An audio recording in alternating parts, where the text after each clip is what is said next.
So if you want to go ahead and edit out a task, then you can simply go around onto that particular task and click. And over here, you can change out the task according to how you want. So let's say, for example, I can go ahead and change around the timings right here, just like this. So 3:30 p.m. right here.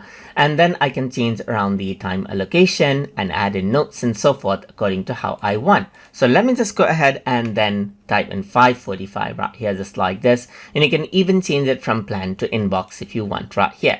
So now I'm just going to move it to inbox and then click on update task, and then it moves on into inbox right here, just like this. So what you can also do is you can go ahead and delete out task. So to do that, you can simply click on the task and then click on the dustbin icon right here, click on confirm, and that task will be deleted right here.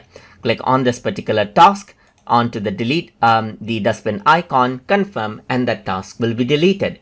And that is how you can edit and delete out tasks inside of Structured. So I hope you guys learned something as always. And as always, please like, comment, share, and subscribe.